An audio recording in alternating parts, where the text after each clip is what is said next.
to the Paladins Pro Circuit. We're moving on to Brazil here for this next one. Incontrol and Carnage going to be the teams that are about to do battle. And I'm joined for this one to help me make sense of it, because you know that I'm not sense of it on my own. It's Kresnik. Kresnik, after the move, how you doing, bud? How you here ready to help us all out?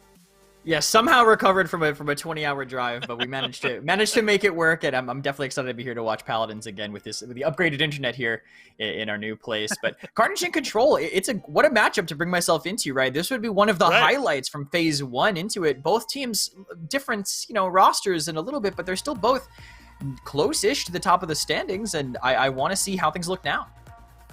I'm excited to see how it's going to look here as well. We just had that Yoinkers set earlier where they ended up dominating. So can that same thing happen here? Now, Parallax up at the very top at 7-0, but Incontrol and Carnage right behind them in this heated, close battle, 5-2, 4-3, to see who can get closest to Parallax and start trying to challenge for that #1 spot. And then remember, right behind them is Ignite with a similar record, just a slightly worse plus-minus at 4. So this could potentially be huge for Carnage in particular. If they lose this one, they drop down to that 4th place as opposed to Incontrol, who are trying to see if they can get even closer to challenging for that first spot. Now, let's take a look at the bans.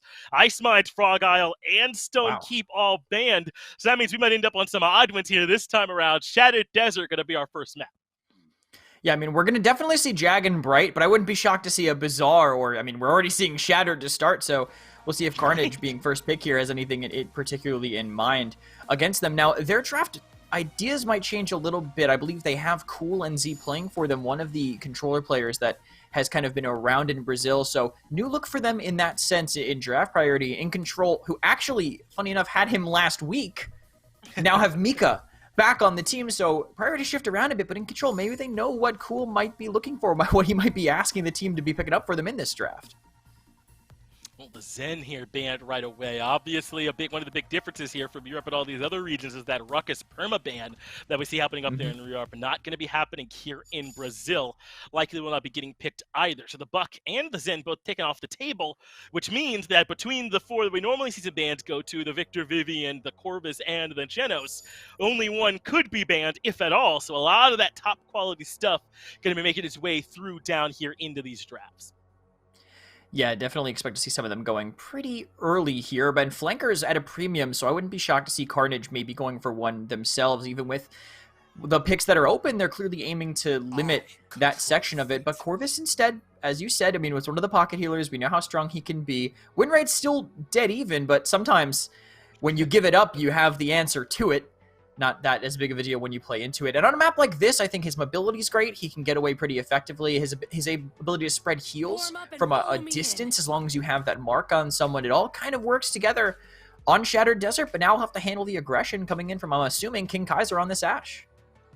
Yes, this is going to be scary. The Ashe comes in at the top of the draft, one of the best off-tanks that we have, with the ability to output damage, to control space, to contest on point as well with that shoulder bash, and potentially unseat the Inara, who's hard to unseat from anyone else. But hey, no need to unseat the Inara. It's here with them on their side. So Incontrol going to look to lock down their front line first and foremost in a world where, as you mentioned, very unlikely that you won't be able to at least get Genos Victor on the back of this, and you'd feel great about that one. Not Genos Victor with Genos banned, but a top tier support alongside your Victor still anyway. So I think this makes sense to go ahead and grab the Ashe and the Inara right away. Yeah, prioritization on tanks with a support taken early. Take ones that they think are the best paired with that Corvus. And Carnage respond by just going for 2 DPS in response, right? They have tanks. Now we'll just fill out the rest of our draft, and whatever tanks we get, we'll try to make it work from there. Having that Androxus, I think, huge pickup for them with those 2 flankers that are banned. You have that little bit of range that Andro can play with on Shattered Desert, and when do you never ever want Vivian not on your team, right? You always that just buzzsaw running through the team, really hard to dive when she plays the shield right. But Domba's an okay answer, I think. The pocket healing might give them a moment of respite to get through all that damage coming in from that Vivian. And it'll be the Leon coming in here next. And I think this does make some sense. I'm going to get this back to you on Shattered Desert in particular. I feel like this is the kind of map where you can make use of this Leon from some decent ranges where she likes to fight. Is this purely a map sort of pick, or is this one that you'd be okay with Incontrol taking in just about any situation? I think it's good on this map, but Leon is a little underrated right now in general. I think Precision Leon in particular pairs well with Pockets. Even though they don't have one on their side, she still, I think, will handle that Androxus well. But this Torvald pocketing him will make that a lot tougher for them, I think. This effective double support now. If you can't get Genos as a pocket, just get the Torvald and bubble your DPS, let them do whatever, and rely on Rashao on this, I'm assuming Rashao on this main tank Atlas, because he's looked phenomenal anytime he gets this champion in his hands. So they are going to be relying on him a lot, though. I mean, Torvald can help cover some of that with that shielding, so then that effectively makes everyone a bit tankier and harder to kill and increase that TTK, but still scary for me because you're dealing with this Ashe Inara on the other side. You knew the victor was eventually going to come in from Incontrol. No reason why they had to take it anything higher than 10th in a world where they were pretty sure that Carnage were not going to come back and grab another DPS. So now this backline of Leon Victor is going to have to try and deal with this. Androxus being bubbled by the Torvald with the healing on it from the Corvus. Can they get through all that damage on the side of Incontrol? Can they deal with this Carnage draft? It depends on, I think, how much CC Atlas puts on them, right? Because if they pay attention, they can stop the Andra from getting in, but if they have a tank running in, taking all that focus off of them, then it's going to be a little bit harder for them to break through that line. Well, if you think things are getting a little bit bleaker, that's because we're moving on to Shattered Desert for map number 1 here in Brazil. The mid-fight, just a wide-open slugfest here on this map. And then one of the most daunting conversions you can try and find in the game as you move through those final choke points, and it feels like choke points as you take that narrow path that the cart has to take through, and then such an advantageous position for the defense. This one going to be difficult for both teams. Perhaps will be settled largely in these mid-fights. Yeah, I think so, especially with how hard it is to cap. I think if Carnage win the mid, it's going to be very hard for them to push it through into a Victor and Leon, both able to play pretty safe while still applying a lot of damage. But the mids themselves come down to a Scooter and Ares, and it was, as I mentioned, Rashao on this solo tank Atlas, but he's running big shield with it. That's a lot of time, a lot of downtime that a effective solo tank with Torvald being a support is going to have to deal with, but they're just playing him in mid right now and waiting for a chance to engage. Works. They push Rashao out first, as you said. He'll be right there alongside Ice Monkey, who has the Inara. Some percent going in control at the beginning, but nothing crazy as Skideri looking for some poke. But Ares gets aggressive right away, goes right towards Mika and takes care of the Leon. Looking to see if there's more he can find. Doesn't need to, as Cools is the one who's able to take care of King Kaiser. Ares gets back there, takes care of the Dom, but now for the Victor double with a punch to the face. Hello! From this Androx is exactly as we anticipated with all this support. How are they supposed to take care of this Andro? I think they just gotta wait for rounds 2 and 3 at this point if they really want to deal with them, or just kill everybody else first if you can kite him, but it's so hard when he has so much range and is so mobile in general. But a disengage from Rashao, they're trying to hold back, but they're giving that range up to this double backline now. Even though they couldn't play forward, now they have all this room to go off of, but one setback might open the door for Ares to come in. Not a lot of time left for Incontrol to make their move. 90% on mid, so they get there, find the touch, and at least stop the percent from rising. Ares on the right is in the 1v2, and it's working so far. Already has the Accursed Arm and drops it all onto Amadeus. That's an easy pick for him there. If you get ults in them first mid-fight, just go ahead and use them. Mika in some trouble as well as she starts to fall back. Rachao and the rest of the boys here from Carnage can just keep surging forward and really dare Incontrol to have an answer. Mika with the dash back, but you can't match this mobility as the damage comes through. The punches there. Ares doing it all as Carnage win the first mid. It's nice seeing other regions and teams picking up on this Torvald because it's clearly working for them right now. Rashao still applying pressure, and Ares with the Torvald bubble gets so much done, just finds Amadeus in the middle of the whole team. He's able to get one more pick. Now this is where we thought this drag from Carnage might run into some trouble. Maybe not this exact moment, but it's on this push as Kaiser gets the kill into Rashao. So that is the tank dealt with on the side of Carnage, but maybe not just yet. Skideri also ends up going down. Incontrol finding a little bit of breathing room here finally where they can start to hold on. And I don't even think that this push has gotten as difficult as it's going to get once they start to round these last few corners here, Krez. This might get even harder for Carnage to convert. Yeah, I think so, but Incontrol, they want to move up and utilize their backline space here, but I think I love this Exile, actually, slowing things down a little bit, and he actually catches the Ashe mid-assert dominance. They're going to rotate over for that kill, but she's just going to use it again. And does end up landing into the back, looking for a couple bit more. They do have Scuderi in the back line there as well, as Cool in Z is looking for a way that he can start pushing. So all of Carnage have started to regroup back together. Now you're starting to see this narrow choke point we were talking about earlier and how difficult it is to push. But a lot of Incontrol are low. It's a double kill for Cool in Z, maybe even a triple as he turns around and finds Max Souza to shut him down. Ares gets the other, and now, because of the way that Incontrol played it, they lost one of the best places to play defense on this map. Yeah, I think they had to disengage. Holding up there when you have that double backline, you really limit what you can do. You have to hold so close to have an angle that your tanks end up being really isolated from the back. And now here they are coming back out, but luckily they spawn with the point right in their sights already. They don't have to go too far to get into a spot to refight it. They're already back where they need to be. Just Carnage now get this position they could just wait off of, and we'll see what they can get off of this big shield. This is always what Incontrol we're banking on as Mika gets the kill onto Rishao. They were banking on exactly this, that all this damage, that the Leon and the Victor would have this ludicrous sightline to work with, and that Carnage wouldn't be able to force their way through as Amadeus gets the double kill. So far, it seems like that gamble was correct, that they would be able to rely on this exact defense. Now with 8 seconds left, Carnage need to find a way to make it to the cart and get this into overtime, but Incontrol are pushed up right at the cart to deny it. But Carnage make their way through just in time. It's Ares that gets the touch here first. He ends up very low, ends up paying for it with his life. The setback comes through too, but Amadeus says, okay, I'll just do the damage from back here now. Overtime starting to count down. Rishao wants to come through and find the touch, but have to do so without the shielding from Scuderi as he falls right away. They do get the kill onto Ice Monkey, but now they've lost Rishao. That should be it. And Incontrol get the defense that I thought we all saw they would. The fact that they got the touch, I think, yeah, they had the Andro, threw his life away for it, he got torp bubbled, he got shielded by the Atlas, but once he goes down, I mean, the key thing for them actually getting that was that Atlas shield. Now they have to wait 20 seconds for them to have another chance at something that will help them win the fight. It's great when it's up, but as soon as it goes down, that fight gets so much harder for Carnage Gaming. They have to hope that they can utilize that utility to continue to win these mids and keep playing on the back of Ares, who's 8-1 right now with a solid performance on his part. I think King Kaiser, though, looking on the other side, is doing a great job on this Ashe, just being in the middle of them all the time. He's not letting this Torvald breathe, and that is one of his biggest weaknesses. As long as Kaiser goes in, and someone has to turn and help the Torvald in the fight, or the bubbles are denied, then he's making enough space to make up for maybe that initial pressure that Ares is putting on.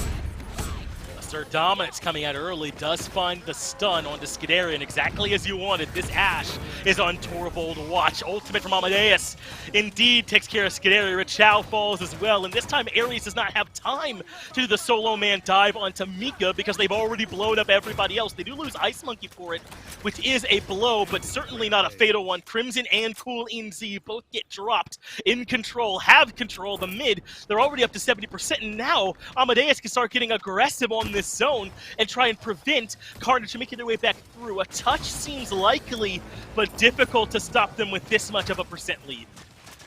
Yeah, they managed to get it, but again, now the shield is down, and they have to play with very little utility, especially with that Hyper Beam already being spent. But Ares is hunting. He's on the side, and he's going to play off this exile by Rishao.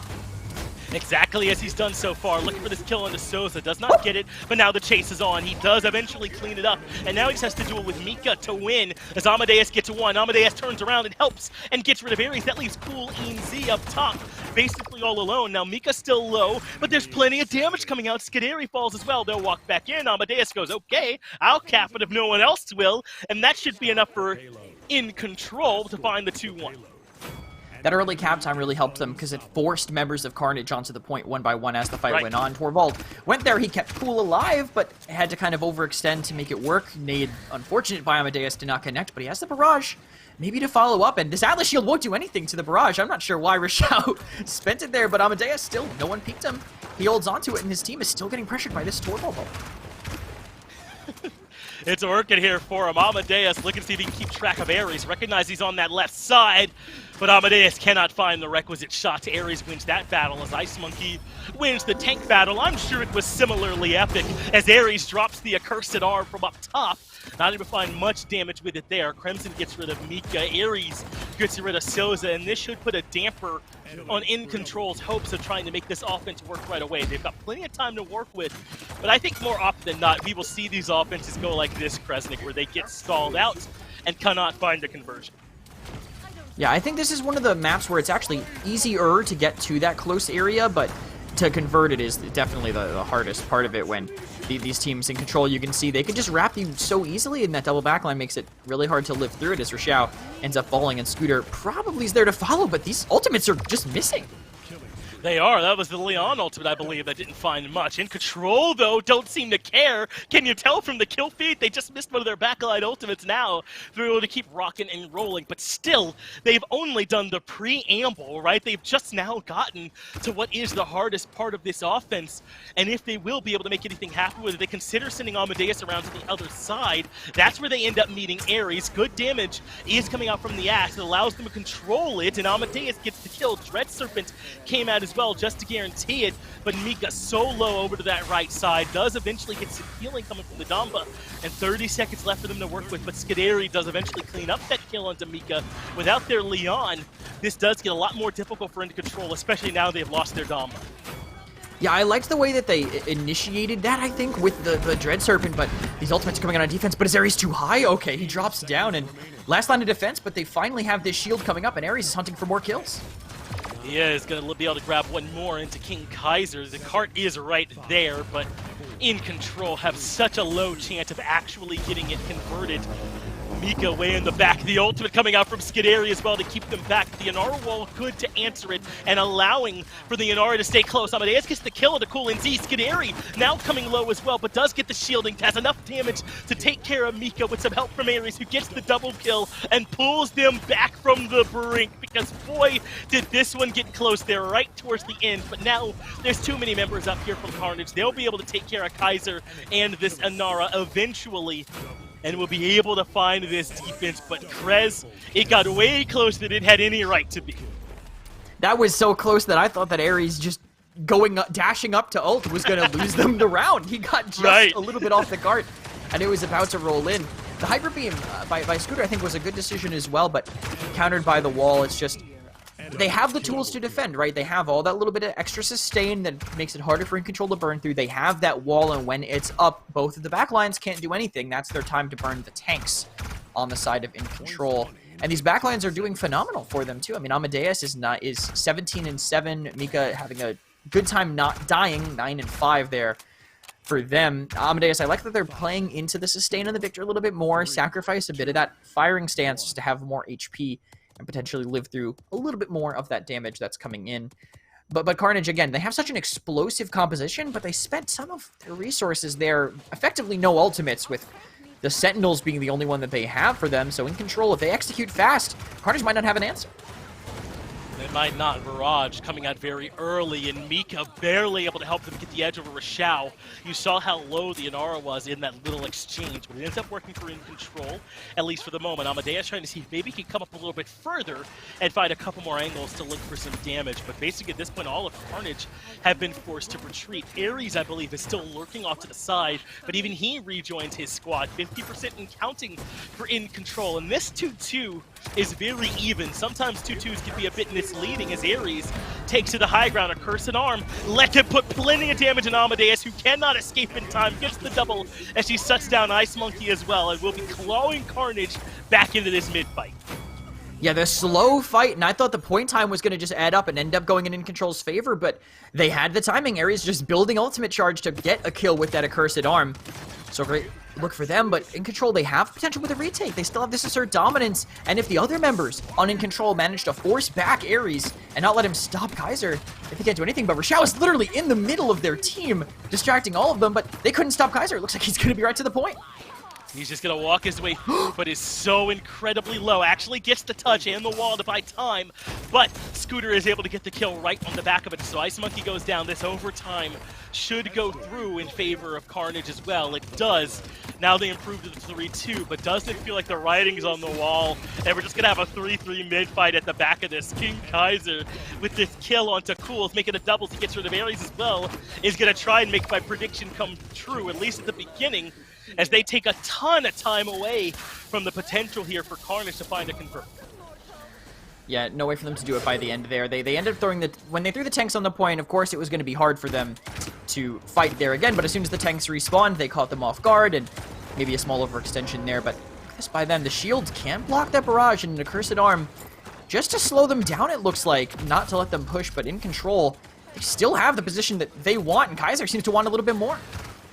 He certainly does. Got the double last time, perhaps not enough, as Ice Monkey is able to take care of Rashao. Rashao has struggled when it's not mid-team fight. We've seen him drop a lot in these small moments. Skidarian Crimson also drops 2. It's like some little movement is going on the card as Ares found a way to get back behind the team fight. He's going to force someone to chase him. Looks like that will be Amadeus, who does the honors of eventually killing him. So the only bit of cart progress has been Ares sneaking behind the aggressive zone and rolling it at least a bit. But so far, this has looked good for In Control. Though this kill from Cool could maybe slow things down. I think it will for now on the defense. Cool could get them open. But again, with Ares there, it was just a 4v4, but they had to give up a lot of position. And another pick for Cool, and Ares finding one as well should open things up. Especially with Ares coming around the back and finding this kill onto Souza. See you later to the Dumbo. Gets a doubles. He takes care of Mika, and Kaiser gets pulled back as well. Great shot from Rashao. And now they've got 45 seconds to try and make this conversion happen. Still going to be abysmally difficult, but maybe on the back of all these staggered kills, it can work. The cart's starting to finally crest, coming around that last bit of the choke point. But this is where there'll be so much range from In Control to try and make use of it. Yeah, this is where the question comes into what ultimates are going to get used. I think there's some throwaway ones, like Hyper Beam you could spend. I think you want to use Sentinels, Cool already has here. They have to see what they can get out of this shield. This is going to be the only shield of the fight unless they go to a long overtime, so Rashao has to find something out of it, but he's already getting pressured so much. How does he have time to set it up? Incredibly low. The barrage coming out as well, it sounds like, but the Victor dies right away. Kaiser gets the return kill onto Rashao at the very least. So it's 1-for-1. Ares getting aggressive, has to go to the high ground. A Cursed Arm is the response, and he melts Mika way in the back line. He's even able to regroup with the team thanks to that Torvald shielding. So now he's putting damage into Ice Monkey. Yes, they lose Scooter, but Ares is still alive, still shredding through the tanks. But Amadeus is back, gets the damage from long range, takes care of Ares. The overtime now starting to tick. Rashao makes it back in, gets the damage on the Souza, and that is enough. No one was actually standing on the cart, so they get the conversion, and Carnage able to win that one in a contested match on Shadow. Perfect ending by them, and I think Carnage had it together. There was a pretty quick OT drain by the very end, but as soon as they lost Scooter, Ares dives to the point and says, if I die, I die. I know we can win this fight with a Corvus-pocketed Vivian, because how could we possibly lose a fight with a Corvus-pocketed Vivian? Waiting for it in response, but I mean, the real hero of this game, look at Ares, 28-10. When you got all that pockets crammed in you, you're gonna have your stats looking like that, but he hit the shots to make it work. He did. I mean, and as you said, it's been written up this way. Harry's not way better than everyone else. This was the strat here for Carnage Gaming, was to have this Andro be an unstoppable machine in the backline. That's absolutely what he was. Mika, in particular, had so little room, it felt like, to breathe, especially in those mid-fights when Ares was able to use that mobility to get there quickly, delete him. Sometimes Amadeus could help out, but more times than not, Ares was running rampant. Yeah, it's really hard to stop an Andro that's hitting shots at medium range. He has such a high damage fall off that he can just poke you and soften you up before he goes in, and then when he does go in, guess what? He's got 1,000 more health than you. He's moving 50% faster, and he's getting all that lifesteal from that as well. So with this draft, the way they set it up, ban both the flanks that can stop him, and then just let Ares run wild. This was the plan from the very beginning, and Carnage executed on it perfectly. They did, and In Control gave them a couple moments, I think, where they scared them. They had the first defense on that mid-fight win from Carnage, and then In Control had a mid-fight win of their own that went well, but they were never able to piece any of that together, and for the most part, they were struggling in those mid-fights. So I think even with maybe a couple moments of worry, you felt good about that one for the most part if you're Carnage. So that is Shattered. As I said, with all these bans, some weird ones had to happen. I think Shattered was the first one, but now we're on to Jaguar Falls, a return to at least what I consider some normalcy. Yeah, again, Jag and Bright unbanned, so I guarantee we're going to see, no matter what, Bright's probably going to be the next map, realistically, just knowing the teams that the way we do. But Jag, it's a flatter map. It's a map that usually doesn't snowball that hard, and I've heard the way that teams describe this map a lot is the better team will usually win on Jaguar Falls most of the time. So it could be kind of a play of confidence for In Control, saying, hey, look, we lost map 1, but were we supposed to beat a Torvald and Corvus Pocket and Androxus? I'm really not sure if that was ever in the cards to begin with, and now we're going to prove to you on this map, without a ROM on your side, that we are the better team. Well, In Control will have their chance. Jaguar Falls is where we're heading for this one, and they do indeed ban that ROM out right away. I wonder if they will be considering something along the lines of an Andro ban here, but maybe it's not worth it if you aren't having to deal with, as you mentioned, the Corvus and the Torvald on the other side. So Incontrol have a lot of ways to try and approach this one. So far, though, things looking pretty similar. ROM ban on one side, Zen ban on this other side. Carnage spent a lot of time banning out flankers last time up as the Vivian ban comes through here for Incontrol again. Perhaps it'll be the exact same strat from Carnage this time around. It might be, but Incontrol have the first pick in response here, so they can take away the Corvus, or they can just get Andro for themselves, and hey, if you get Corvus Torvald, maybe we have the better option, but Carnage know that. They get rid of that Androxus, forcing Incontrol to fall back on that Buck, who doesn't really have that same level of hyper carry potential, but I mean, Maeve is still available, Koga is still available, a character that can thrive on maps like this that are flat, and have a lot of ways for him to kind of kite away. But with Corvus up, I wouldn't take much of anything else. Some teams prefer Genos, but in Control they say, hey, we want that extra bit of sustain, so maybe we can play those tanks that people don't like to usually pair with Genos. And it gives us the option to, at the very least, make sure Carnage doesn't have it this time around. So I'm certainly a fan of this pick. The Andro did end up getting banned this time around, but it was banned by Carnage. Worried perhaps that In Control would try to take it. So with that Corvus going over to In Control, making sure they've got their support right away, Carnage take an eye here towards the front line. There's still a lot of good off tanks left if they want to double down, but that's not going to be the case. It's a Nara and an early Cassie over the Victor here on this one. Do you like this call here, Chris?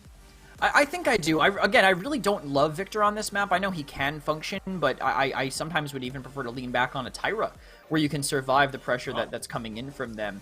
But the Cassie, solid pick. It's good for counter flanking, and if you think they're going to play that style, that's why you pick her up, right? She can duel a little bit better, and she can even knock that Ashe out of her ultimate, right? Land with that, send her flying away, kill her while she's not invincible anymore, and hey, now she has another counter there. That Sha Lin just runs scout into that heat haze.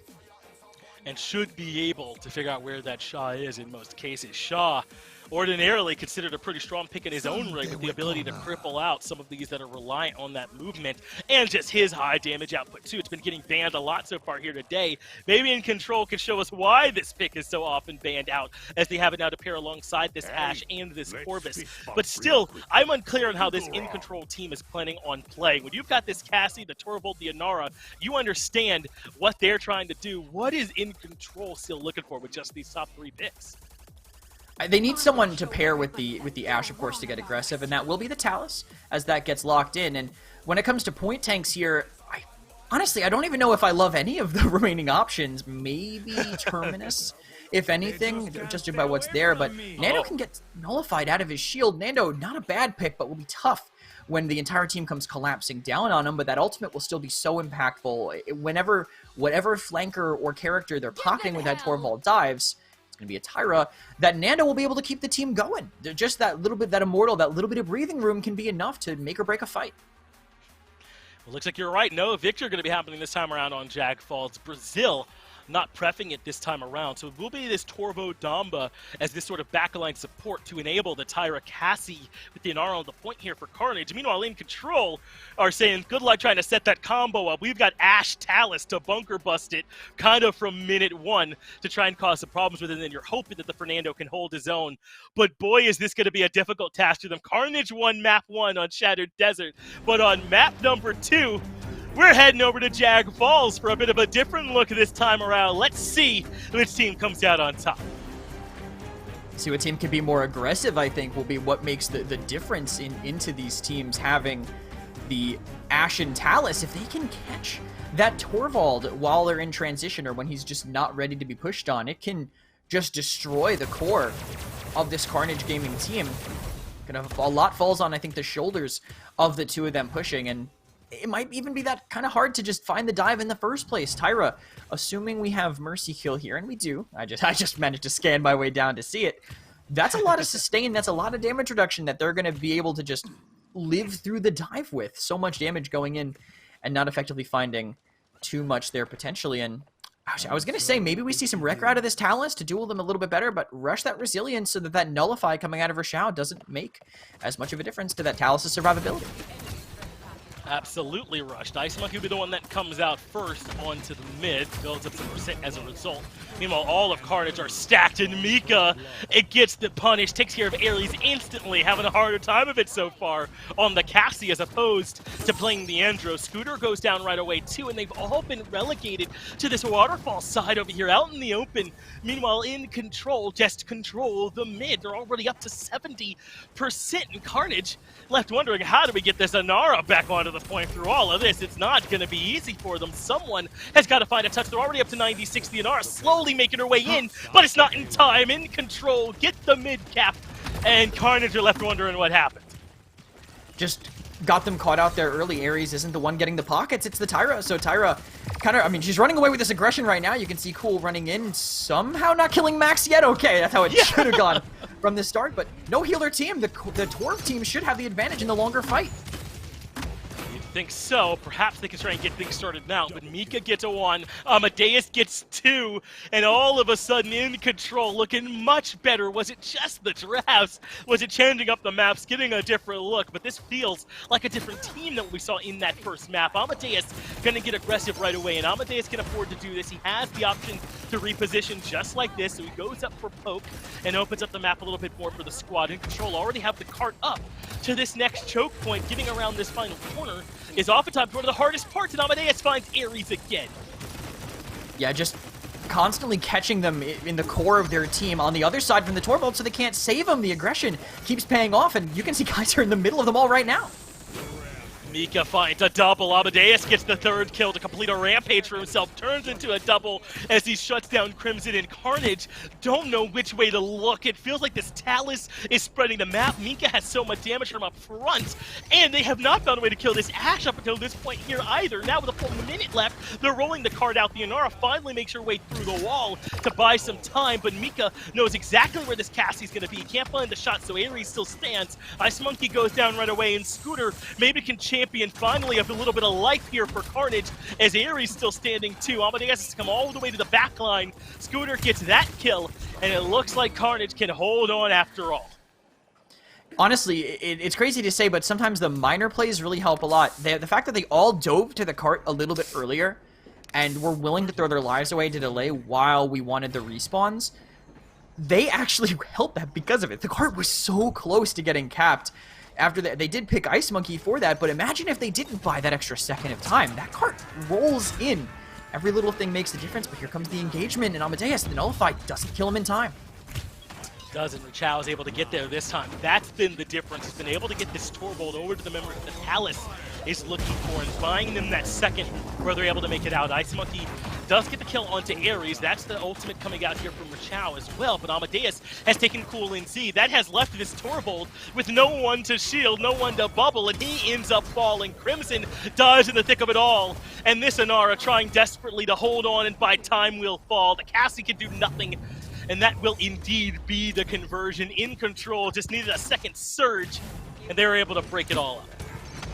Yeah, they hadn't just enough time to come back and refight, but I also think small misuse of ultimate by Carnage in that final fight as well. They used the seismic crash to peel off of the Talus, that true powered in the backline. He's Talus. The whole point of his kit is he blinks away for free, but they still wanted to spend that utility, and now they're only halfway to it, and Rashao just a little bit too early on that Hyper Beam might have been able to buy enough space to help them secure that cap without giving them a chance of overtime if he had maybe held on till 2 or 3 seconds left, but using it with 5, the rest of the tanks were able to rotate around, set up on the side, and make it in. I think they need to look a little bit harder for this Talus, because he seems to be a huge thorn in their side. Literally, he's just playing in the core. Whenever they dive with whoever's getting bubbled, he just pinches them, no matter where they are. It's been working so far. Incontrol want to try and break that up with all these resiliences, or rather want to try and make it harder for Carnage to stop them with all these resiliences on their side. Amadeus, though, and the rest of the squad kind of pushing it back. Ares has already used the roll. It has the damage this time to survive the damage from Amadeus. Now, Ice Monkey gets the kill onto Crimson, yes, and all the rest of the kills go their way. Ice Monkey gets a double. Mika gets Scooter in the middle of it all. How does it happen this way where they lose the Talus right at the beginning? Ares stays alive, but the fight goes the way of Incontrol. They've got mid now completely in their grasp. Ares can barely find an angle to contest from and has to regroup with the rest of the squad. The Talus distracts them while King Kaiser just stuns their entire team with Assert Dominance. That's enough to make the difference. But they might be catching Kaiser on this re-push here. He's getting peeled for, but everyone else is getting forced out of the room. As is Amadeus, you're exactly right. They can't hold on, but Mika seems to be the only one undeterred. Ends up taking care of Cool NZ. Ares loses the battle as well. Amadeus gets the last bit of damage. But Kaiser did most of the work. Crimson was too low. He ends up falling as well. Shoulder bash. That should be enough to get this Inara off the point, and they say see ya to that Inara while they continue to rack up some percent. Amadeus comes around the corner, says, who you got for me? I'm just gonna hold down the damage, and then will certainly be enough. They're at 99%. They'll use the ultimate to get to the back, and he wants to get to Cool NZ and take him out of the battle. It's not enough for the kill, but repositions him so that Mika can finish off the damage. Ares falls as well. That means the tanks are on the point without any damage to provide some support. Crimson and the Inara, the only ones holding on for dear life, as this third foot will certainly come through as soon as Scooter ends up following. No one else can come in to sort of grab that baton, and Incontrol now up 3-0. And they look dominant while doing it. I mean, sometimes you see these 3-0s and they're contested, but look at that. I mean, Amadeus took no damage. He just walked into the core of them. I feel like Kaiser on this Ashe making so much space. The player that we were applauding for his Moji and Zin before, now performing great on this off tank, and look at how much pressure they're putting on. Yeah, they're even using this Fernando ultimate to try and buy themselves a little bit of additional time. They want to force their way through. Seismic Crash is good, though. That locks down Ice Monkey, and Ares gets the kill credit there. King Kaiser forced to regroup back with the rest of the squad. They've gotten away with this normally, with getting very aggressive on the back of the mid-caps, but this time it does not work. It ends up getting stalled. Cool is able to get a double kill, and Carnage gonna have to rethink things, though. They've done a pretty good job on that second surge as well. Yeah, they're now they know they have to get a little bit more aggressive, at least together, to stop themselves from getting surrounded. And hey, maybe just push out this Talus, and they manage to early, but all these shields stacking up in the same spot opens the door of the Dread Serpent. Dread Serpent is able to do enough to deny. This is all in service of the aggressive zone from Carnage. We can't even tell where the card is, look at here, because of how much they've pushed them back in this other direction. But now the kills are going to come through for Incontrol. They take care of Rachao.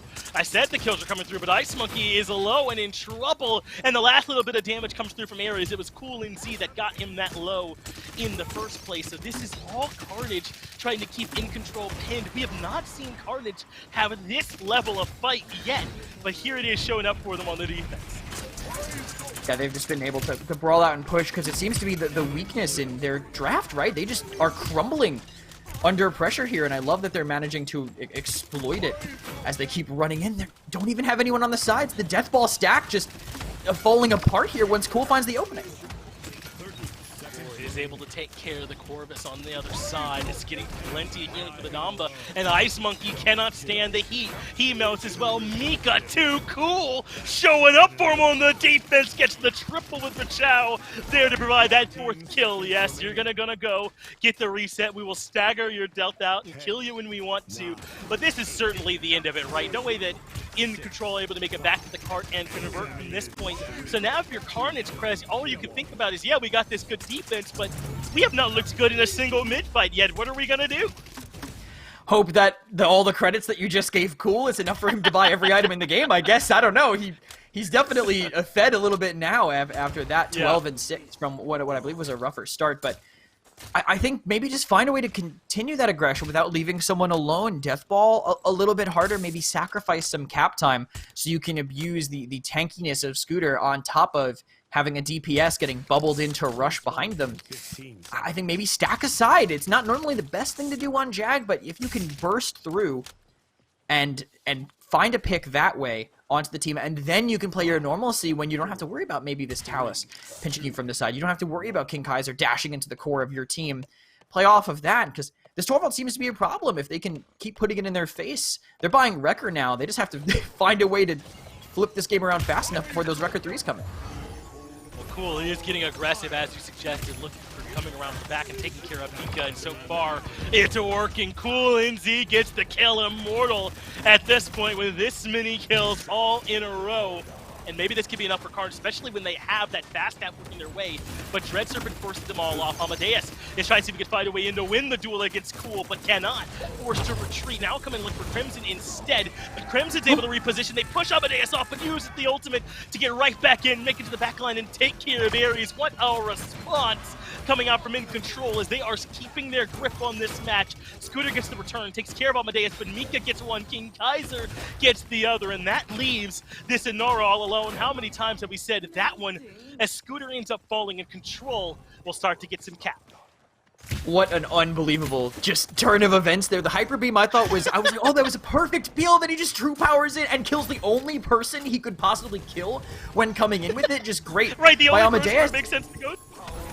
Yeah, and I think they're just going to get them the game there right off the back of that. Wow. Just one mid-fight win because they had the cap time.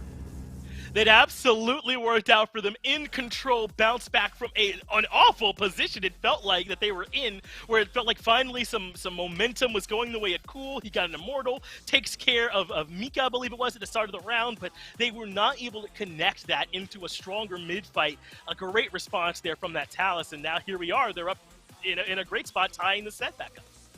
Yeah, they had a bit of the answer. They just kept throwing the Tyra with a bubble in his way. We saw Amadeus trying to push through. Even with Wrecker 2, he just can't kill her.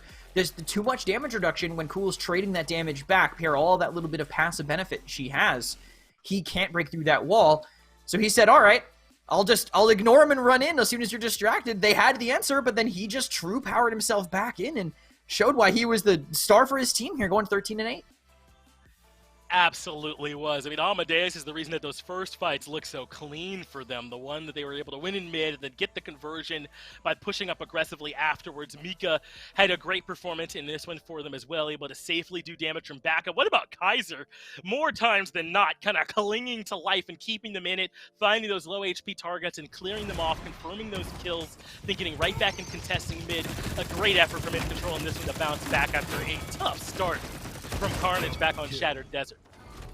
Yeah, agreed on Kaiser's performance. I think he absorbed only a little bit less damage than Ice Monkey, but still was such a massive threat in all of these fights, kept himself going the entire time. I will say, though, I think the unsung hero of this game was Mika. I felt like every time we saw a fight going on, we never really got to see his POV, but he was just destroying in the back. He was cleaning up on almost every single kill. But here's that play, that perfect peel by Rashao, but when do you ever use true power like that? What a heads-up play by Amadeus to realize what that character's kit can do. Absolutely. I was getting ready to say, all right, who are we going to next? Certainly he's dead here, but he absolutely wasn't. Great work to get back in. You were saying we are eventually going to make our way to Bright Marsh. With us being in 1-1, that seems very likely to me, but we're not going to go there just yet. Fish Market being selected as our third map, and with that last win going to Incontrol, you got to think this is Carnage's pick. Now, we went to Shattered Desert. They won on that odd map. Are they just going to be looking better on sort of these weirder ones that we don't see that often, Chris? They just want a wide map, I guess. It's like, all right, we beat him on a wide map. Let's take him there again. But there's no way they're going to give him the same draft again. That Tor Vandroxus with the Corvus as well, there's no way it goes exactly the same way. But Carnage, they're clearly kind of prodding him in that direction with that early buck ban, saying, we don't want you to stop our flanker, whoever we end up getting. I don't care if it's Talus, Koga, Moji, Andro. We don't want you to have this buck in the way because it'll slow down the pace that we want to keep across the board. Alex was the Andro that first game, the Cassie the second one, or Ares rather, and it just did not look quite as good. So we'll see what they end up putting Ares on this time around. Now the Andro banned by Carnage Gaming in the first pick spot alongside that buck. So I suppose whatever they want to give him to try and work through, it's not going to be the Andro this time around, or maybe not a flanker, I suppose, as they're banning them out themselves. And Incontrol now have the chance to sort of respond. I think they banned the Ram Zin in this spot so far up until here, so no reason why they wouldn't go back to it, but I think they're going to go for the core of the combo and take out the Corvus. Interesting, because I honestly feel like if you're pairing Torv with something, I'd rather it be Genos, so I wouldn't be shocked to see if that's the direction that Carnage decide to go, unless they want to go away from that style of comp. But it's Fish Market. You can play Chaos, you can play whatever. We saw 4 DPS solo Genos on this map back when not running 2 tanks was a sin in the PPL, so having this Genos here makes total sense to me. Just let your DPS win on this map that's kind of just all over the place. And I wonder what support Incontrol is going to come to in a world where the Corvus Genos has been banned. They definitely don't have to grab it right now, so I wouldn't be surprised if we don't see it come in later in the draft for them, but keep your eyes on what sort of picks they have here that can suggest whether we'll see something like a Dumba or a Ying, or we don't see as much Grover as much anymore. I'm so surprised, but maybe something like a Grover coming through to sort of cover up that extra area for them, as it's the Maeve and the Ashe. If they're worried that Carnage are going to be dive heavy, maybe this Maeve Midnight could be a good tool to help them combat. Yeah, definitely possible there, but I also think it's kind of just a denial pick, taking that Maeve away from Ares, something Sure. we've seen him perform great on. Also, if I had to go down the list of a tank I wanted, DPS, excuse me, that I wanted after that, it'd be Maeve. I want a little bit of range on this map at least. I don't want to play like a Discovery Lex or something where I'm barely poking them from a distance at all, but Leon is a decent filler there as that long range poke. She can be very mobile with the right build. Maybe you lean a little bit into that Alacrity style, or maybe you just pick up Xin. What would you need range when you could just throw that Yomi strike literally forever? That's more than enough range for me.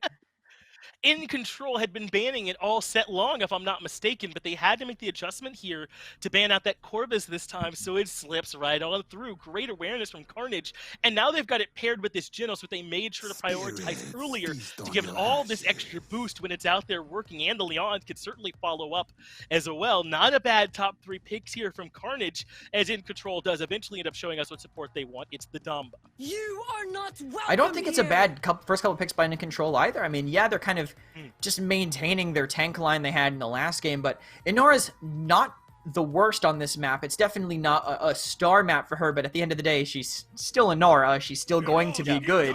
She's going to be able to absorb a lot of damage, and she's still going to be able to shove a lane, but that is...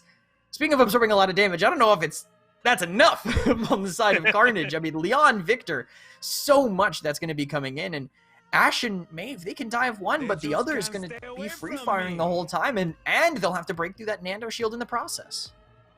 So now we get to see it's a triple DPS comp with Leon, Xin, and Victor, all who can make great use of this sort of wide open map and contribute to fights that are happening just about anywhere. But now you also have this Fernando who can, to some extent, contest this Inara.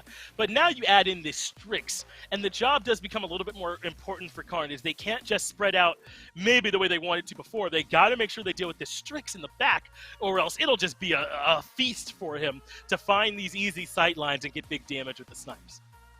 Yeah, the Strix can trade into them decently well, but Leon, Victor specifically has a little bit of counterplay with that barrage. I mean, you use the goggles, you can target him in stealth, so if he tries to run away, maybe you can still hit him.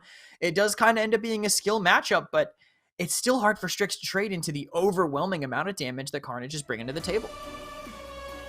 Well, we've had Shattered Desert so far, Jaguar Falls also, but now we're on to Fish Market. What a time when these are 2 of the top 3 maps, but I think this just feeds in to the way that Carnage like to play right now. They like to be able to enable, some of their flankers to get aggressive, to get the back line, and to take care of these fights to them right away. They're putting a lot of pressure, though, onto this solo Nando to hold it down for them in mid, where there's a lot of angles he can take damage from, but if they can control those side lanes too, then he should be able to hold his own. Yeah, he should be able to make it work at whatever side he tries to go on. I wouldn't be shocked to see them pairing him, maybe have the Xin kind of play alone and pair him with like the Victor or the Leon or something, just to have that shield kind of mobile and moving and make it even harder for them to win that fight. But you can tell Incontrol definitely value the amount of damage coming in by Carnage just a little bit. We have Double Haven being bought at the start of the game. Just screw Cauterize. I don't want it. I just want to live a little bit longer to maybe give my team a chance. And hey, can you say they're really all that wrong? A lot of damage going to come their way. As Incontrol start off with an early small percent lead. Amadeus does not go for like a high ground position. He's sniping from the bottom. They recognize where he is, and they bring Ares and Scooter out to deal with him right away. And Amadeus, look how far back he has to retreat, but apparently it works. Mika is able to find the kill onto Ares in return once that Xin steps forward, and gets the double, takes care of Cool NZ as well. Now Crimson does eventually clean up that kill onto Mika, but the Inara able to just chill on the point, because who's going to contest? They got a double to start this mid-fight off. Yeah, there's no way for them to make it back on because the Nando, he pushed with his Xin. I think it was a good choice, but again, they're going to make the fight a little bit harder for themselves. They do get the overtime now with the fight a little bit extended. They're throwing maybe somebody away for it. Ares so deep, but he manages to get the first. Got a little bit of help from Rashao, who has to be piloting a DPS this time around, considering how little tanks they have on their side. Ares gets a double elsewhere, and just like that, Carnage are right back into this image by Rashao can get a little bit aggressive and is able to help take care of Amadeus. That's Ares that's doing all the work for him. He did it on the Andro map 1, and now here on map 3, he's making it work on the Zin. They're up 60%, but the Adara Ashe have the potential to push back through and find a retouch, especially if they can get one of their aggressive flankers like the Maeve through first to find it, but Kaiser's already here low and cannot find the touch. What about the Inara? Forces her way through, and yes, Incontrol find a touch to get some parry.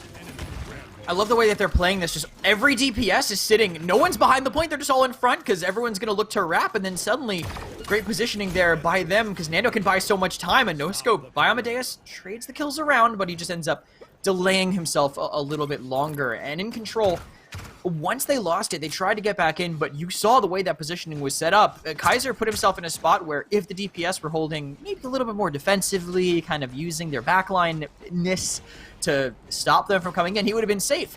And I saw his health bar go from full to 0 because everyone was holding so close, kind of utilizing the map and playing to its strengths, which, hey, Carnage picked it, so you'd hope they'd be comfortable on it. But first pick, in response, Amadeus finds Rashao, and Incontrol might be able to bust out. Maybe they can, as Cool and Z over to the right took some damage too. And yeah, look at the way that Carnage are playing now. Once they lost that member, they're falling back. They know that this comp only really works. They're balanced on a knife's edge when they've got everyone up there, when they can threaten from multiple directions at once.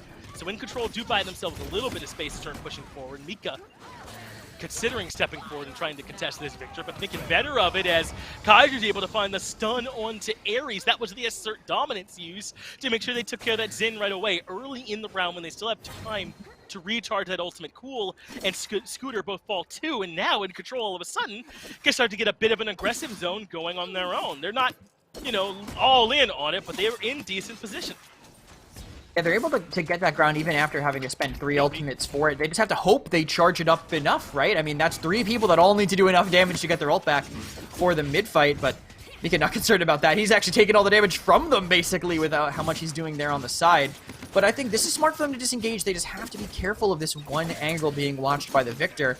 Amadeus will protect it for now, which will get them out, and that's how you kind of have to play. But the tanks are still causing so much chaos. Mika, he's got to be ready to pounce. Does have to be ready. Rashao comes around the corner looking for a shot, finds nothing there. Amadeus has not been very much contested, so he's able to line up for a sniper shot too as the cart finally starting to move in control back on defense proper. But as with all maps, the hardest part to siege is still ahead of you. It feels like until you're already in, so in control still have a great position. We're able to work with a little bit of high ground and shoot down. Ares gets aggressive to the left, but Amadeus just moves the scope over, puts Ares down. Mika does fall to Cool in C, but without Ares, that is the heart and soul of this push. Rashao ends up falling to Amadeus because no one is contesting this Strix right now. Cool starts to look towards him a bit, but another shot lands on the Crimson, almost single-handedly keeping them in. This one is Amadeus, but the damage starting to come through from Cool. He takes care of the Strix, so maybe they can keep this push going after all, but Kaiser's made his way back in, has the contest. Fernando uses the ultimate just to buy some time to connect to those respawns that have to come through. Ares is back and helping him put out the damage, but Kaiser and the Inara both still standing. They push out Scooter, who ends up falling. That just leaves the damage dealers and in control defense successful. The way they had Amadeus playing on the side just completely broke them open. Maybe if they manage to keep their Genos alive, that fight's won for Carnage, and they don't have to spend that Immortal the way that they did. But now they don't have it with more ultimates up for in control. But they spent a few there. They ended up using Midnight at the last couple of seconds just to get into the back and maybe pressure Cool a little bit more, who has really just not been under any pressure whatsoever for it. He's only died twice and pretty high up on the damage charts. Crimson a little bit less, but Crimson also doesn't have to be in the fight as much as this Victor does. I want to also make a quick note of this Strix build we have here right now. Guerrilla Tactics 1, you don't see it that much. Usually Strixes want to kind of stagger, they want to constantly be cycling the stealths to get the tactical retreat boost, but he's not playing for it, and honestly not having it. When we saw him die to the Victor, if he had 1 or 2 more points on that, maybe he's able to sneak away, but probably won't be able to sneak away from this one with this pressure on it. Yeah, the dive coming through this time, and Amadeus certainly in some trouble, was able to reposition enough that they gave up the chase, at least for now. I said give up the chase, but that was until Scooter came around the corner, eventually hunting him down and got that kill. That means now Ice Monkey left alone in mid. Without his Damba, he shall fall easily. Kaiser gets hit by the Void Grip Falls as well, and that ends up leaving one lonely Maeve, who will get the kill into Cool in Z before eventually perishing as well. So Carter's now starting to build up some time. The support is back capping while everyone steps forward to zone. They have the assert dominance for this retouch, so not a repeat of what happened last time on this. Kaiser really gets denied on the way in. That early cap time, though, if Incontrol manages to win this fight, they only have to deal with the one, but early damage so much being soaked by this Inara. She won't live for too much longer. They need to find another way in.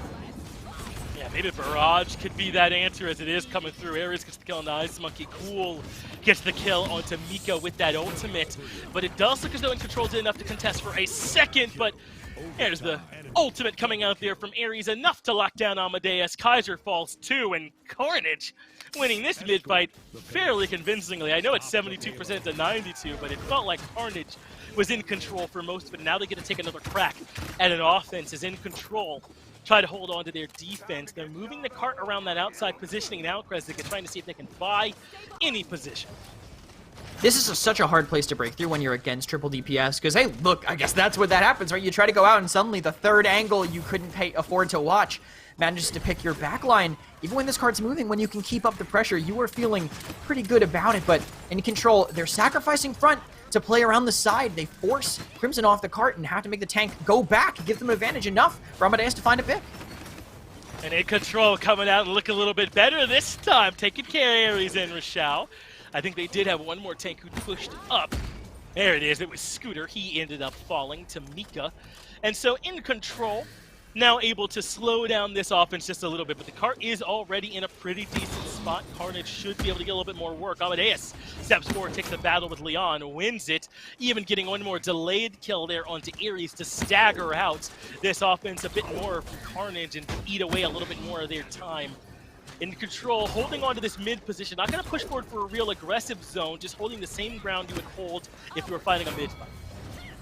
I think what they're doing is smart. They're just holding on the left side where the Strix isn't watching, saying, all right, either you deal with everybody or you deal with the Strix across the map, and you're going to lose that fight unless it's specifically Rochelle fighting it. So In Control playing to their drafts, I think, very effectively. But with this rotation, look, it's opening the door for Rochelle. Now that Amadeus came to the left, Rochelle was taking this angle and will get a lot of damage in and force them back, which puts them back in the hands of the triple DPS composition. As long as they can get a little bit of damage more, they might be able to have it, but the first trade goes to In Control. Mika able to find that kill in the area, just puts him in a good spot. Rochelle falls to Mika as well with a good bit of help from Ice Monkey, but Ice Monkey has nowhere to go. Mika falls as well. They're both so low to make those kills happen. Now Kaiser coming in, trying to take care of Crimson, but Cool is there to back him up. So it ends up being a 3-for-2 in favor of Carnage, but just how much pushing can they really do here with Amadeus still holding this angle? Well, maybe if they get some help from Ares all around the flank, then they can. Amadeus to go into the stealth. Ares retreats back towards the team, but I think it was a Void Grip that came through. Ares gets to kill onto Amadeus, and with only 4 seconds left, perhaps Carnage can make this push happen after all. The tanks have made their way back. Kaiser uses Assert Dominance that locks down Cool for Mika to get 1. Ares falls 2, and In Control have done just enough as Mika ends up falling, but Rochelle falls 2. It's just the tanks that are this far forward, and In Control should be able to shred through them without much worry and get one more successful defense. In Control is valuing these mid-fights less than I thought. I feel like they would be struggling maybe on these defenses. Once they bust over that hill, it becomes significantly harder to actually fight that, especially into triple DPS, unless Amadeus, awakens and has a monstrous performance. But the fact that they're spending these Dread Serpents, the Seismic Crash, the Assert Dominance on that section of the map, strange decision. For me, in particular, I feel like they now are missing all of that, and they just can't win a mid against Carnage. So far, Carnage now with all the answers, I feel. I mean, they have a Guillotine that, as long as he's in the right spot, will get a kill. They have the Immortal to deny value from anything else that comes in, maybe save the team from a midnight. Carnage have the answers, and In Control, they can't respond the same way they used to. I feel like they're just saying, all right, Mika, win your 1v1, and then we'll see what happens from then on. Midnight comes out early. Mika wants to make it all the way back to Rochelle, who has the ultimate, but it is not enough for him to win the battle. So Mika starts this off with a pick in favor of Incontrol, but this is how all the mid-fights have gone, with Incontrol with an early lead, and then a great bounce back from Carnage. But it looks like Incontrol are taking the fight directly to them. Ares gets the pick onto Amadeus, but cannot escape with his life. But it causes an overcommitment. Mika and Maxoze end up falling on the back of it to Scooter and Cool. Ice Monkey gets one in trade, but Scooter gets another as Ice Monkey goes down, and Carnage can now start to build up some percent of their own, get in position for an early, or not an early, but a bit of an aggressive zone. This is exactly how all the other mid fights have gone here, Kresnik, and it feels like Incontrol don't have a way to get this to go a different way. I loved the way that Carnage played that, though. I mean, how do you lose that fight? Oh, to point tank Victor, I guess, when Cool rotates over there, and Cool managed to just be point tank Victor during the fight. But an overextension. It's a 4 versus 4 right now, and Controller closer to getting their ults. And Mika takes care of Rochelle right away. Pushed off of the point a little bit just now was this Inara, as 99% is there for Carnage. They made it back just in time to contest. Scooter goes down, and Incontrol can start to rack up a little bit of their own, but they're not going to get too aggressive on their zone. Mika staying back inside the midpoint. Everyone's coming back home. Mika now steps forward a little bit to look for some really good damage into Ares. Hits every last bit of it, and Ares never had a chance to contest. Now it's 93 in favor of Incontrol, and no one's going to come to contest Incontrol when their very first mid-fight, and it was at 99% the other way. Finch, I'm sorry, I'm laughing so hard at what Kaiser just did. Who does that? He was gonna ultimate, said, you know what, nope, and just flew over the wall to go back. I think Mika thought he went in because he tries to go get the fight, but 5 people strong in front of Rochelle is walking all over them.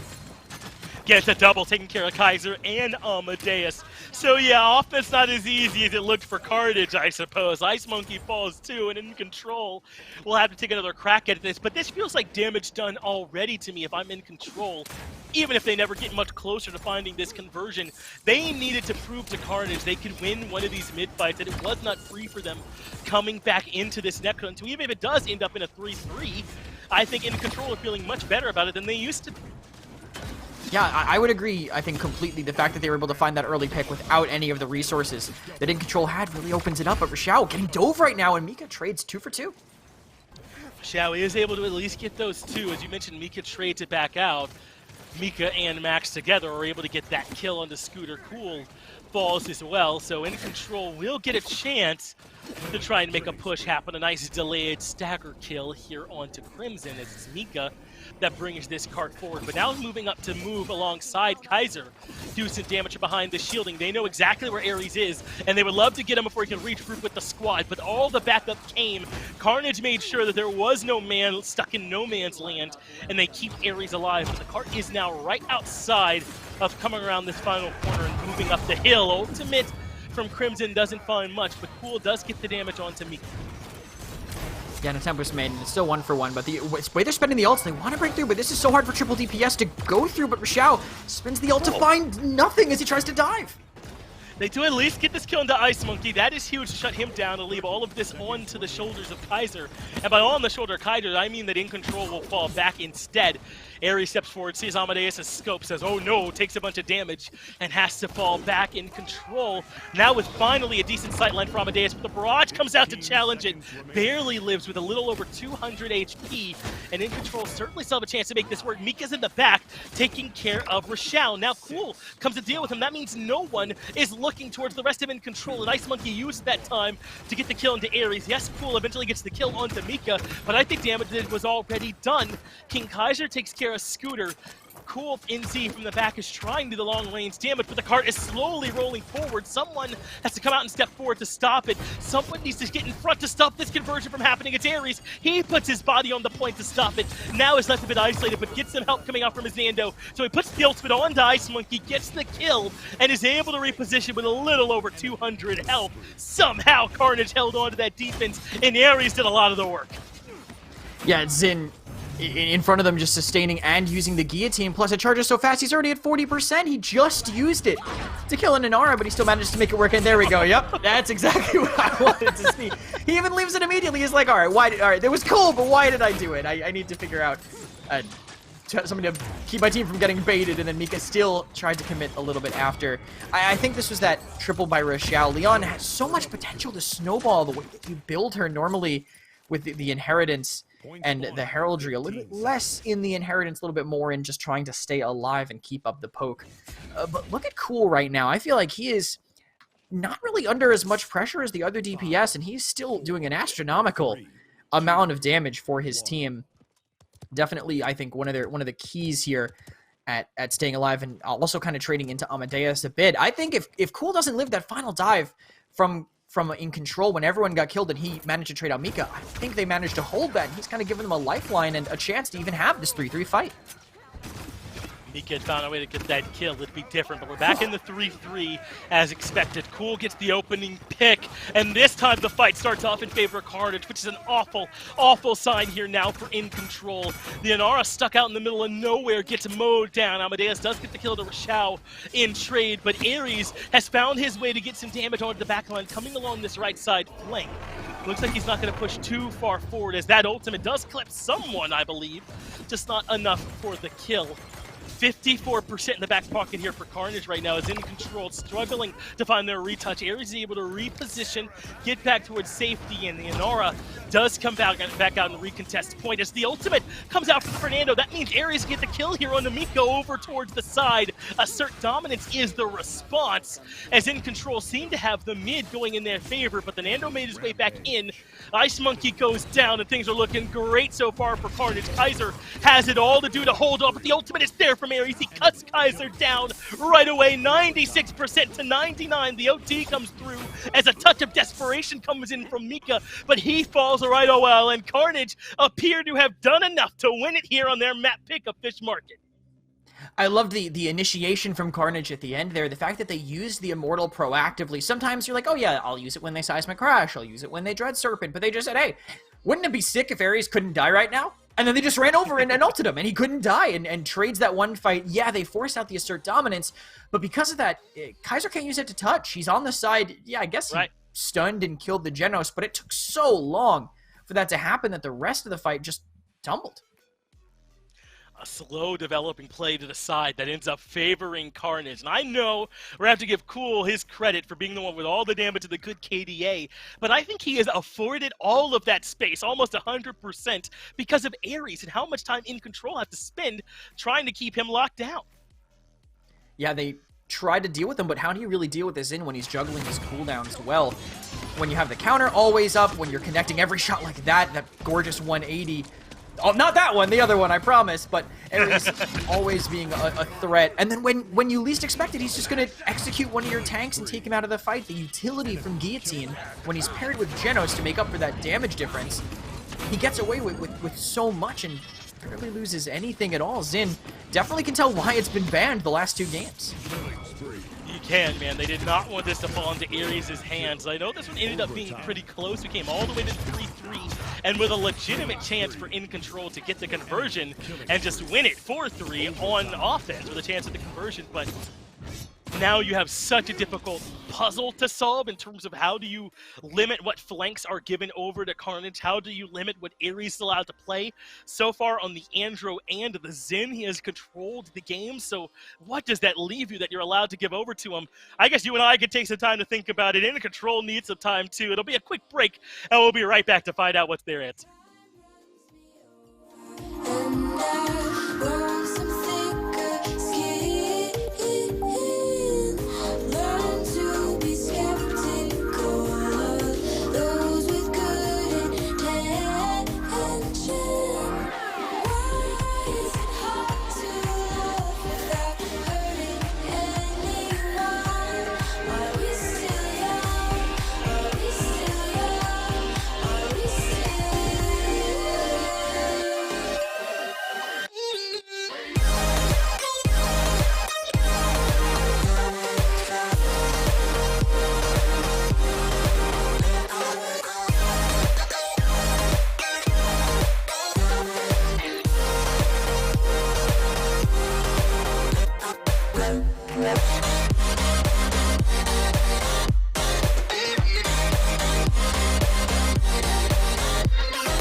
Welcome back to the Paladins Pro Circuit. We are in Brazil, in the middle of a heated battle between Incontrol and Carnage. And so far, Carnage have gotten the better of Incontrol on these wider, more chaotic maps like Shattered Desert and Fish Market, where Ares can play a dominant flanker.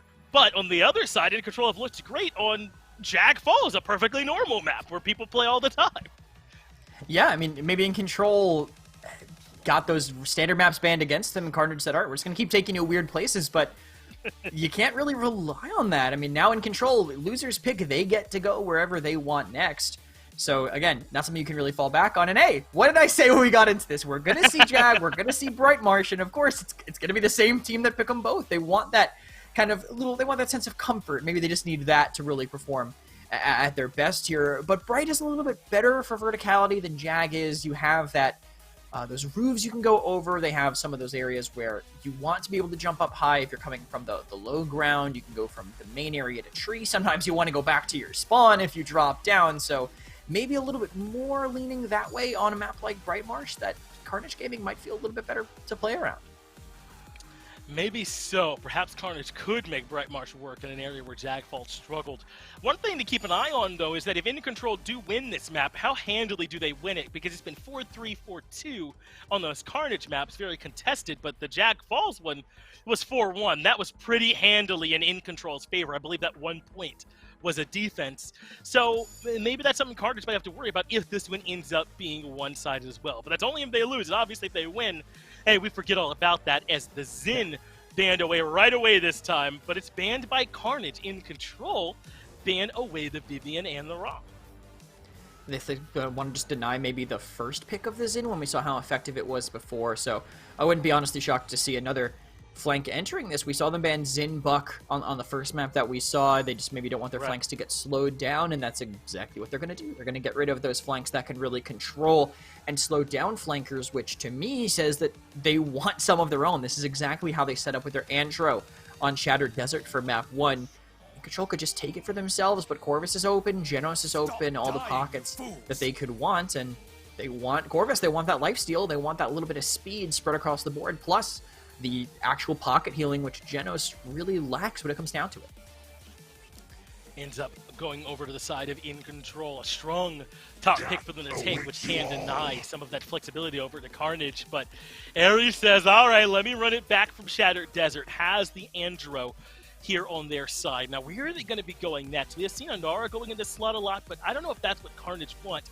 Maybe they want another one of those aggressive off-tanks to go alongside this Andro. They should have time to come back to a support pick later on in their draft, so they don't necessarily have to rush into picking up a support. But it is going to be the Anara. They want that point tank, and then perhaps they're still going to say aggressive elsewhere on the map and just kind of say, hey, go stand on point for us. I think having the Inara makes sense because Inara Corvus is kind of tough. Again, Corvus pockets super effectively when he rotates the mark on somebody. Plus, when you do rotate that mark onto her, she's moving faster. She's getting all the benefits that you'd be getting from Damba, except all the time. But they are sacrificing the Shaolin by picking up these two. They're giving it back to Incontrol when Mika looked phenomenal on it. On Jaguar Falls, definitely expect to see a repeat of that here. And Kaiser, I guess, is just an Ashe one trick today because it's all he's been able to play. It's looked good every time he's picked it up, though. I mean, even when they lose the maps, it still feels like he is a constant threat that Carnage have to think about. On a map like Bright Marsh, there's a lot of roofs you can cancel your ultimate on, a lot more chances to get aggressive, and I'm sure Kaiser will take advantage of all of that. But there is the Grover, and that's Grover picked with Genos still open. So perhaps not interested in getting that Luminary here this time, but could take Grover with that ability to do the healing through the walls, that verticality that can be offered from it as well, can heal from so many different spots. And even the Khan gonna come through and with the shout able to provide some healing, has the shielding too. This is a different sort of look here for Carnage Gaming. Perhaps they want to do whatever it takes to make sure that Andro is the one out there doing the damage and everyone else is staying healthy and alive. It's also more of a counter to the Ashe as well. I mean, you can grab her out of the shoulder bash, you can overpower her out of the assert dominance, a lot of different answers to what Ashe was doing kind of unanswered before. And Incontrol, interesting to see them go with this double backline when they have this Ashe that wants to get aggressive. Cassie can push with the Ashe, but maybe not as effectively as a flanker might have been able to get away with.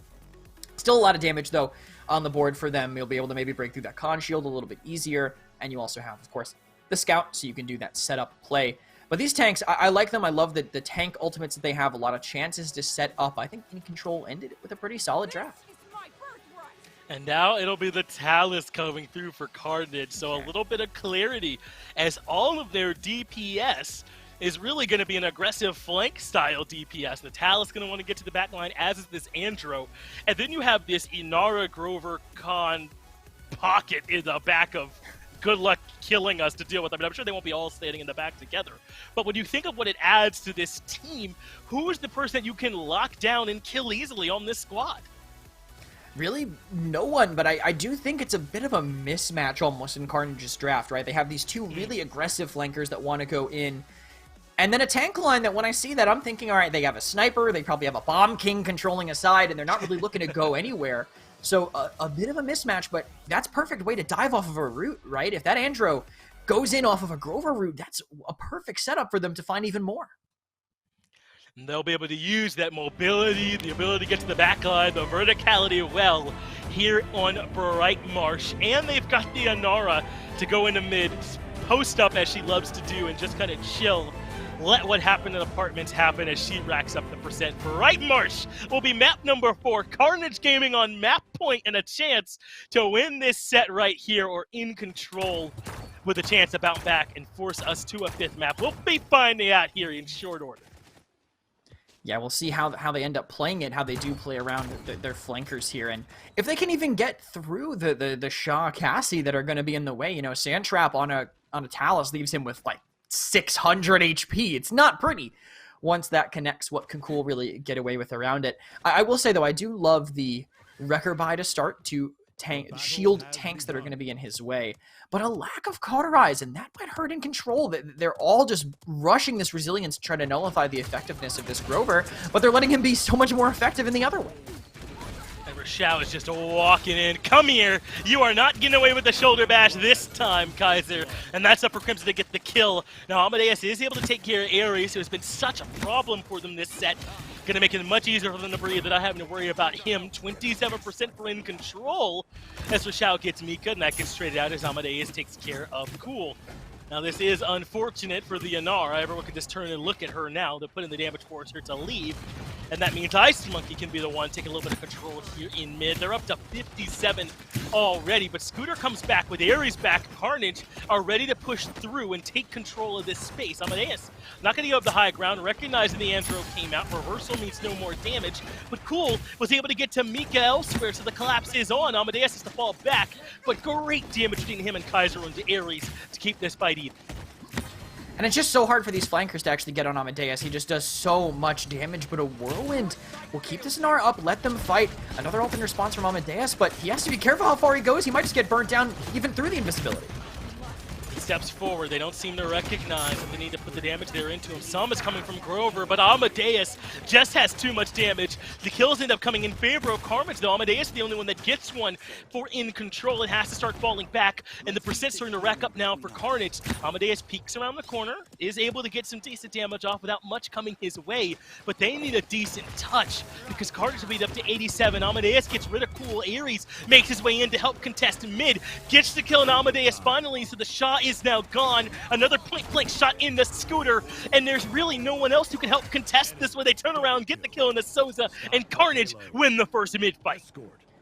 The Grover really ended up paying off for them. The roots I felt like were getting cleaned up with, and the fact that Grover can just be in the middle, poke, and still hear both sides, even if they're getting aggressive, it really ended up being a little better than I thought it was going to be, honestly. Carnage now will be able to kind of put the pedal all the way down and see how far forward they're willing to get, but they still have to play in the limits of their Grover's radius. They can't go too far forward, but they can at least try to snipe some ultimates into the back in that radius.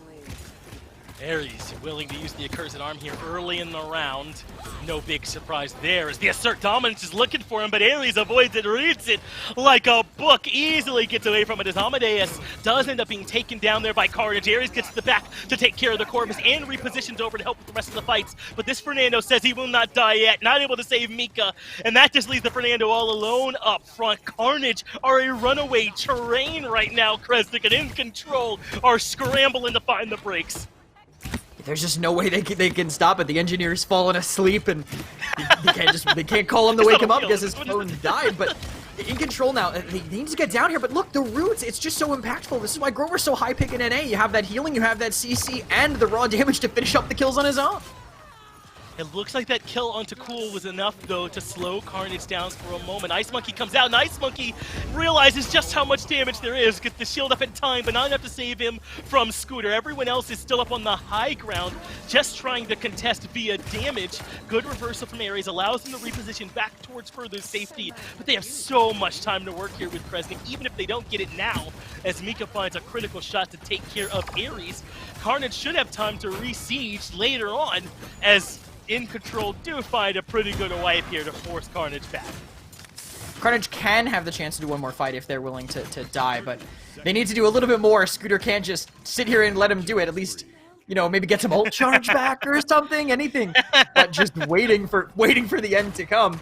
Either way, Scooter does get reset. They have the time for one more fight, and I think they could spend ults, maybe hold on to Overpower, but that Whirlwind, he's already used so many of them has Crimson. I think you can just throw that out there and not feel too unhappy about it to keep the tanks alive and extend the fight a little bit further. But no one's on the ground. If they die fast enough, they might just be able to clean up on these tanks that are kind of isolated from the rest of the team.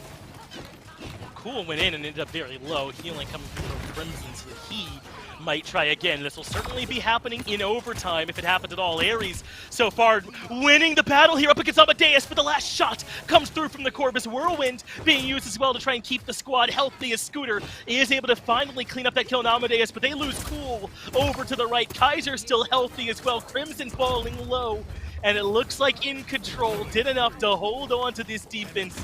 Rachao and the other tanks not going to be able to win this one on their own, though a ton of time being bought here by Scooter as the wall keeps him alive. But yes, Incontrol defend, and a couple key ultimates came out from Carnage there on the tail end. One thing I keep noticing by watching Brazil is that I feel like every single fight is the last fight that these players are ever going to do. I feel like we just see everything always getting thrown out with almost no regard for what's left there in the end. Now that they do have the Immortal, they do have the Entropic Breach, but that Seismic Crash spent by Scooter, when there was already a couple people down, there was no way that damage was really gonna come out fully in time for them to get the cleanup. But either way, they have to live with not having it now. Still a little bit of setup, though. They even spent, I think they missed that Overpower during that fight, so they won't have that, but they do have Cursed Arm and the True Power to find their own little ways to engage. They have to do it around an Immortal. That's a lot of sustain that's going to kind of give them a fight extension. We'll see how aggressive they can get to force that early. Both flanks, already stacked up, and they're already going to find the Shaolin early.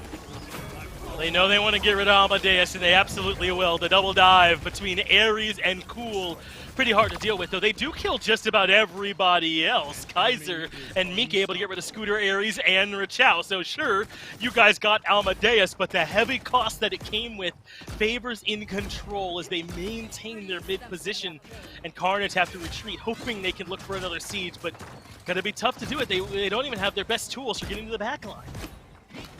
They're missing that, but they can still at least dash over the top with the Andro and see who can even touch here. They're both looking this way. So much damage being taken early, but they're so distracted that they lose the fight with the Cassie on the side.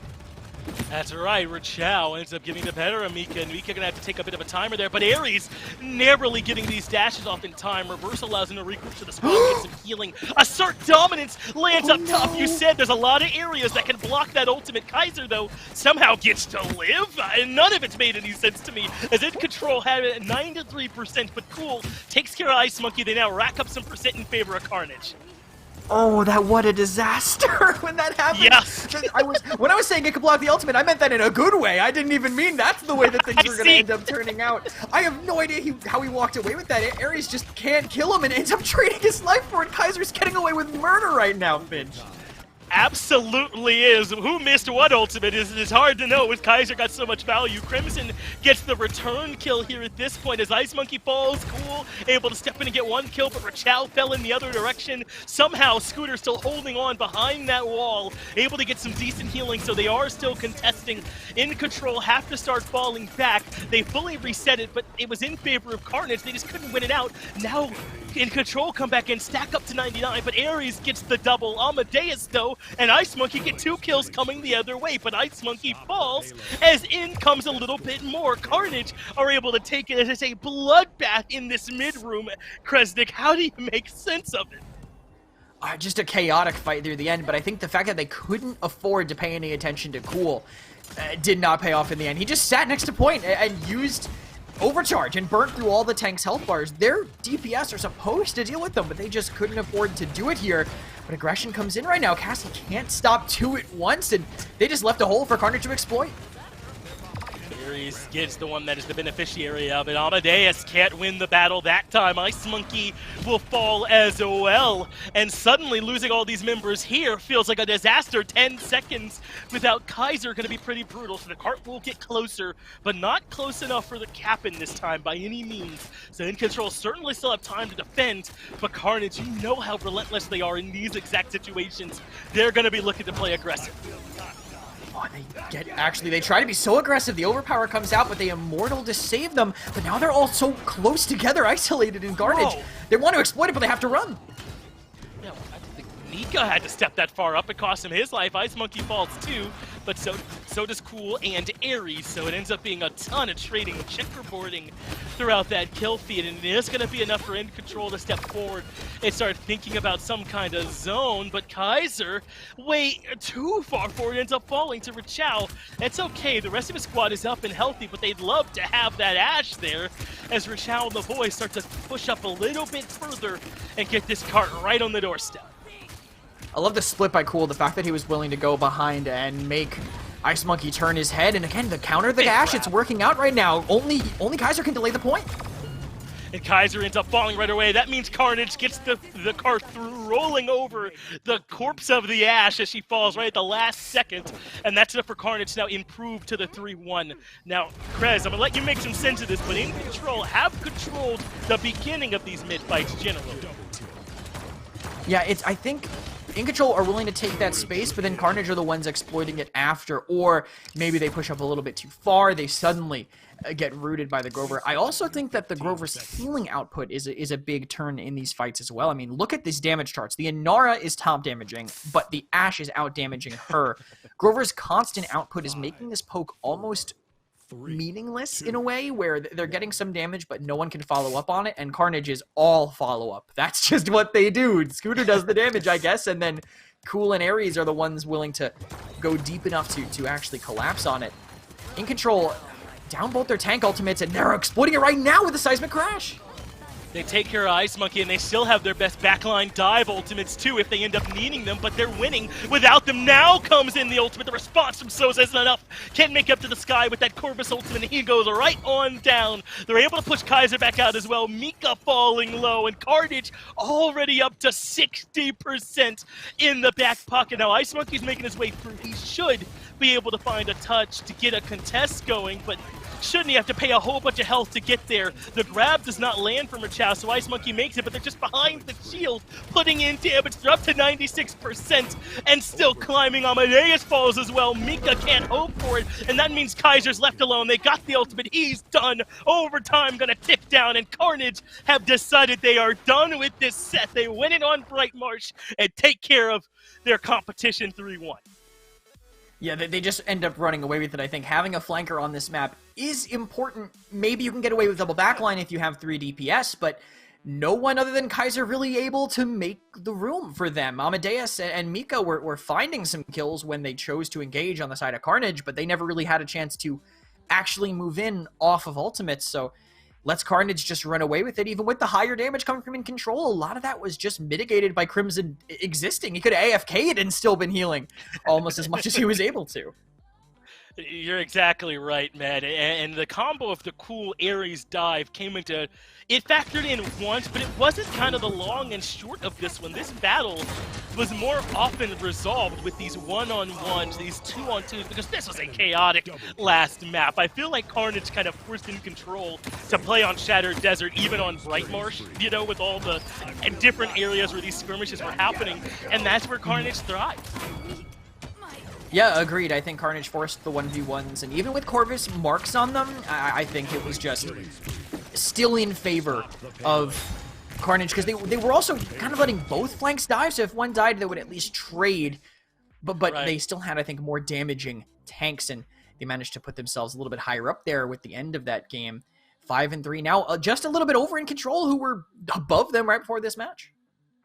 You're exactly right. It was enough with that plus-minus differential for Carnage to be the difference maker. They're now in that second place spot, but second, third, and fourth all within a game of each other and only 2 games back behind the top team here in Parallax. So that parity continues. Willfully leaving out 5 and 6 in this analysis that I'm making about how close it is there in Brazil, but it is absolutely close right now in all of these regions, and we're going to be coming up next here, Krez, to North America with this Sanguine and Yeezy PogChamp match. Didn't think I'd be seeing that as the team name here, but what are you expecting, I would say here, Krez, from this North American match we're going to be looking at? I mean, it's going to be cool seeing Yeezy PogChamp, previously prolific, in a new light. I think Penguin has left the team to join Snappin, replacing Evil Eye, so they've brought back Wadak. This was their roster that they were beating Sanguine with before the PBC even started, so we'll see how much of that carries over, how much Wadak, I guess, has been playing, and if that synergy they had in the past carries over. We'll get our chance to see if that roster synergy is still there for one more set here for Paladins today. Make sure you stick around after this real short break.